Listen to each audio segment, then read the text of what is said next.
sehat, berarti kalian itu bisa menerima pelajaran dengan baik. Sebelum kita mulai, kita berdoa terlebih dahulu agar semoga apa yang kita pelajari, apa yang kita laksanakan dalam kesempatan hari ini bisa mendapatkan ilmu yang bermanfaat dan ilmu yang berkah.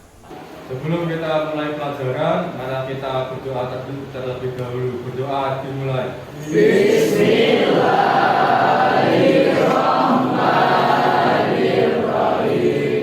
Raditu billahi rabban wa bil islami dinan wa bi Muhammadin nabiyyan wa rasulah. Rabbi zidni ilman nafi'an warzuqni fahman bi rahmatika ya arhamar rahimin. Apakah ada yang tidak berangkat pada hari ini?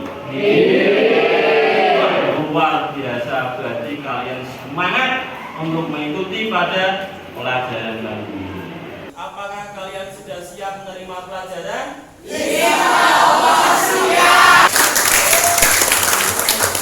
Jika kita semangat, berarti kalian sudah benar-benar siap. Apakah kalian masih ingat pelajaran sebelumnya? Masih. Tentang apa? Masa kejayaan Islam. Masa kejayaan Islam. Sedikit tentang masa kejayaan Islam. Yaitu ada 3 periode. Ada yang bisa menyebutkan? Siapa? Oh ya, silakan. Yang pertama? Ya, kedua? Ketiga? Bagus, terima kasih. Perilaku taat. Kompetisi dalam kebaikan. Kalau kompetisi dalam kebaikan di sini lebih tepatnya adalah berlomba-lomba dalam kebaikan. Bisa dikatakan fastabiqul khairat. Dan etos kerja berarti semangat untuk bekerja. Kalau seorang pelajar berarti semangat menuntut ilmu. Nah, sebelum itu saya akan merefleksi tentang peristiwa yang mana di sini sering terjadi pada dunia sekarang ini. Dengan adanya media sosial, HP, laptop, internet dan lain sebagainya, ini banyak peristiwa terkait dengan pencurian, terkait dengan peristiwa yang mana ada sebuah anak yang mampu membunuh orang tua kandungnya. Ini kan suatu peristiwa yang sering marak di era sekarang ini. Nah, bagaimana tanggapan kalian tentang peristiwa tersebut? Apakah setuju? Sudah pada? Tidaknya karena apa? Tanggapannya? Ya. Apa? Di peristiwa tersebut, Pak. Ya. Menurut saya, orangnya mengetahui tentang peraturan yang ada, apalagi peraturan tentang syariat Islam, Pak. Oh, gitu. Boleh. Terima kasih. Tangan. Apakah ada lagi yang berpendapat tentang itu? Saya, Pak. Ya. Jadi menurut saya, faktor pergaulan di mana lingkungan tersebut tidak patuh pada peraturan baik atau maupun negara. Terima kasih. Tangan dulu. Jadi ada 2 pendapat, yaitu di mana satu tidak mentaati peraturan yang ada baik norma agama maupun norma negara. Yang kedua, temanmu berpendapat bahwa ada faktor dari mungkin bisa dari keluarga maupun lingkungan masyarakat yang tidak mentaati peraturan yang ada, baik itu peraturan syariat maupun peraturan agama. Semuanya sudah mengelompok sudah. Akan tetapi hal yang paling terpenting, kenapa perilaku itu terjadi? Karena apa? Minimnya keimanan, minimnya aktivitas, yaitu kaitannya dengan ibadah dan tidak mendekatkan diri kepada Allah. Ini sangat berpengaruh. Apalagi amalan sholat. Sholat itu akan selalu mengingatkan kita kepada perilaku-perilaku yang tidak baik. Dengan kita ibadah, kita ingat kepada Allah, apa yang sudah kalian kerjakan, mungkin kesalahan sedikit, lewat kita sholat, kita merefresh pikiran untuk kembali ke jalan Allah. Nah, kompetensi ini kita nanti akan mempelajari. Diharapkan kalian akan bisa menghayati, mengamalkan ajaran yang dianut, terus menghayati, mengamalkan perilaku jujur, perilaku disiplin, tanggung jawab, gotong royong, kerjasama, toleransi, dan lain sebagainya ya. Untuk selanjutnya kompetensi inti yang ketiga adalah memahami, menerapkan, menganalisis pengetahuan faktual dan konseptual, serta prosedural berdasarkan rasa ingin tahunya tentang ilmu pengetahuan yang nanti kita akan pelajari.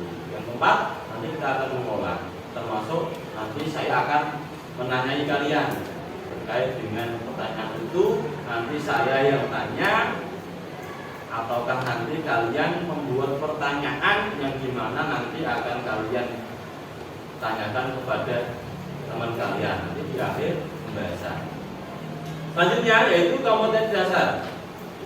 Nanti kita akan praktekkan cara membaca dari surat Al-Maidah, terus surat An-Nisa, dan surat At-Taubah. Agar supaya apa? Kalian terbiasa membaca Al-Quran dan meyakini bahwa taat pada aturan, kompetensi dalam kebaikan dan etos kerja di sini adalah sebagai perintah agama. Silakan dibaca bersama-sama.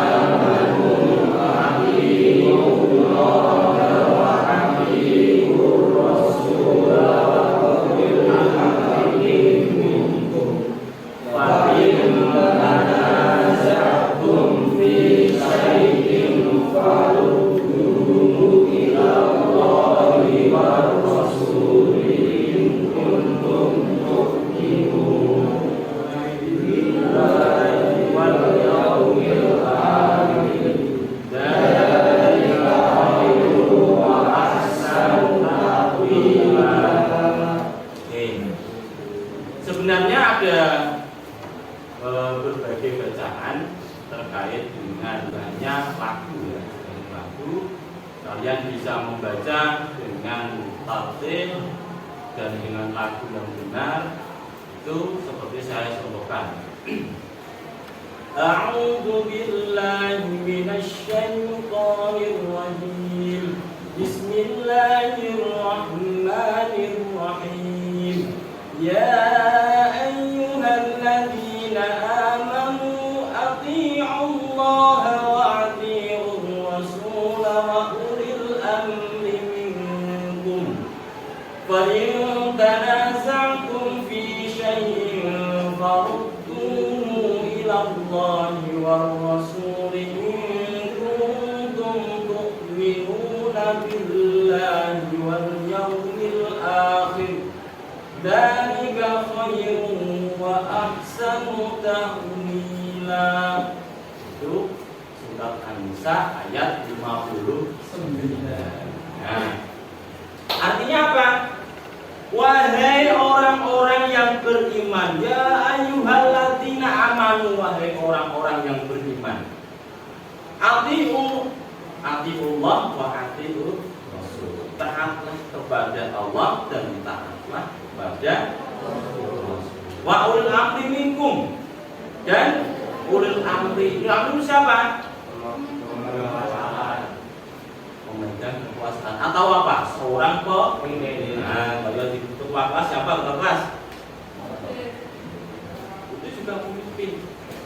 Pemimpin itu tidak hanya orang yang memiliki derajat di negara yang tinggi, tidak. Kalian sebagai ketua kelas itu juga seorang pemimpin. Dan kalian sebagai anggota kelas harus patuh kepada ketua. Ini bentuk ketaatan ya.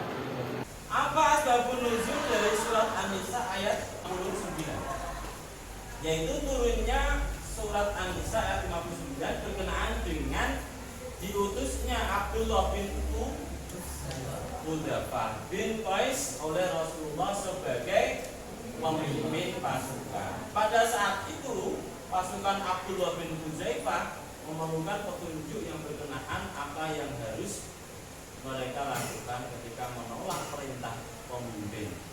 Itu ya. Hal yang utama kita taat pada siapa? Kepada Allah. Kedua kepada ketiga kepada ulil amri, yaitu para pemimpin kita. Sebelum masuk dalam kompetisi kebaikan, kita dilihat tayangan gambar tersebut. Ada satu anak yang tertilang polisi. Ada yang nomor 2 yaitu seorang siswa yang tidak menaati peraturan. Kira-kira kedua video tersebut baik apa tidak? Kenapa kok tidak? Esensinya karena tidak menaati peraturan. Apa penyebabnya? Seorang pelajar itu tidak taat pada aturan. Terus bagaimana karakter pelajar yang suka melaksanakan pelanggaran di sekolah? Terus apa yang terjadi pada anak yang selalu tidak taat pada aturan? Nanti kamu isi di lembar kerja ya. Kamu isi di lembar kerja dan nanti beserta tugas-tugas yang lain nanti diumumkan. Oke, mungkin cukup itu. Apakah ada pertanyaan? Kalau ada, hasil dari apa yang kalian pelajari saat ini, maka Pak Latif akan menunjuk satu anak yang mana langsung refleks dia membuat soal, ya, membuat soal dan nanti soal itu ditanyakan kepada temannya sendiri. Jadi yang jawab nanti temannya sendiri. Begitu bergantian. Ya. Silakan anak yang bernama Rabin. Ayat yang menerangkan tentang perintah berlomba-lomba dalam kebaikan adalah surat apa? Saya bertanya kepada anak. Tanyakan pada siapa? Anak. Anak. Berarti anak yang menjawab. Apa? Surat Al-Maidah ayat 48. Betul apa tidak? Berarti kalian sudah bikin rumah-rumah. Terus anakmu silakan memberikan pertanyaan kepada temannya. Siapa? Bebas. Diberi. Siapa nama siapa? Oh tidak. Silakan. Apa pertanyaannya? Ketaatan tertinggi dalam Islam adalah ketaatan kepada. Nah, ketaatan yang tertinggi dalam Islam itu kita harus taat pada siapa? Apa? Kepada Allah Subhanahu wa Ta'ala. Nah, berarti pada pertemuan kali ini alhamdulillah saya sudah sedikit bisa memahami tentang arti ketaatan, arti kompetensi dan etos kerja. Itu ya. Ini cukup itu dari Pak Latif. Nanti dilanjutkan dulu materi berikutnya. Cukup sekian. Terima kasih atas kesediaan partisipasinya dan kalian melaksanakan pelajaran dengan baik. Semoga apa yang kalian pelajari saat ini yang tadi yang saya sampaikan bisa bermanfaat di kemudian hari ini. Ya, terima kasih dari saya. Wassalamualaikum warahmatullahi wabarakatuh. Waalaikumsalam.